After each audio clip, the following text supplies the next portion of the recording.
If you're like me, winter has dragged on for far too long, and it's time to go camping.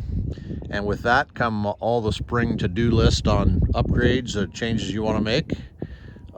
This winter, I've actually changed my tires and wheels. I've gone with a Gladiator spare wheel for all five and a set of 285/70 R17 Falcons. The BFGs I still have. I was just in an accident and one got ruined, and I took the opportunity to put these Falcons on for the time being. So, upgrade time. One of the things I've done last year actually, and it's gotten a lot of questions, is this running water for the AEV rear bumper. So I'm going to attempt to answer those questions in this video, and maybe add a little bit here and there of how to build this, what you need, and what you need to know. Okay, now that we're in on the bench, let's talk about what we're going to need here. This first item is a pump I got off of Amazon. If you watched the last video, you notice this is a different pump. I got a different one because I ruined the last pump, and this time I got one with a spout to get away from the bumper a little bit. The last one got ruined because I got water in here. Now, maybe with the intended use of these pumps, you're not going to get this wet, but I found that like when you're washing your hands, you come up here to push the button and this will get wet, and then the water gets down in here and ruins it. So along with the pump kit, I would get some something like this Scotch shipping tape. I just put the shipping tape over there, which sealed the button, and no more problems.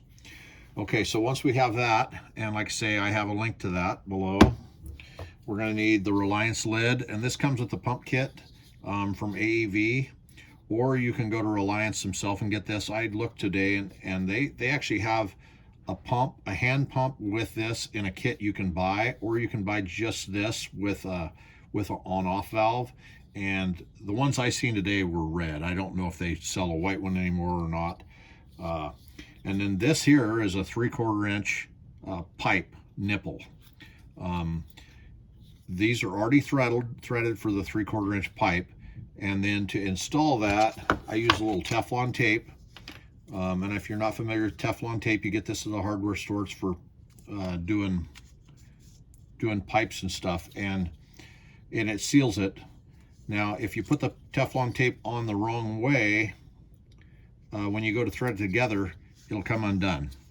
So you want to do it with the thread, the way you're going to thread it in, and all you have to do is get it wrapped around there. It's kind of tough to get, but once you get it going, see, then give it 2 or 3 wraps, break it off, and then you're ready to thread in. So the other end of this 3/4 inch nipple is Tefloned in. Now you're not going to need it on this end, because this is just going to set in there. See, and that's a press fit. Now, if you can't find a plastic one at your hardware store, a brass one would probably work too. I would stay away from steel, just because steel's going to rust, and it's also heavier. So you're trying to keep your Jeep as light as possible. Try to find a plastic one or brass. Okay, now you're going to need a piece of this tubing here. Now this tubing is 1/4 inch by 12 inches exactly. It's called PVC braided vinyl tubing.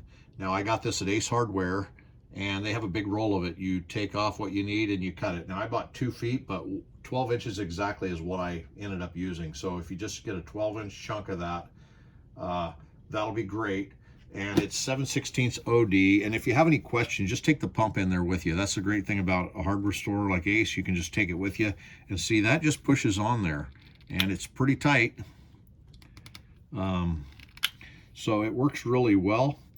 One thing to think about tubing, and why I bought this stuff that's got the braid in it, is it doesn't collapse easy.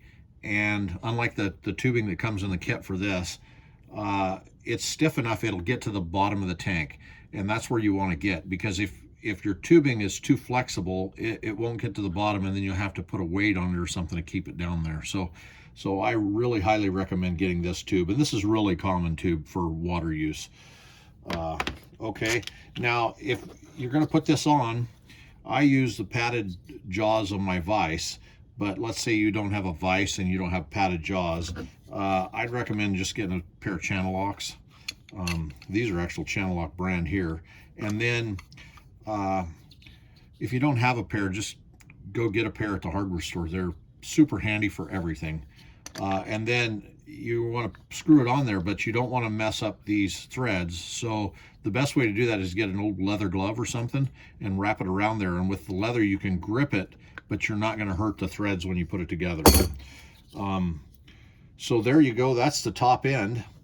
And the top end, when it's time to go on the Jeep, you'll put this on here, and then you'll screw this onto the tank, and then you'll thread this through and stick it on.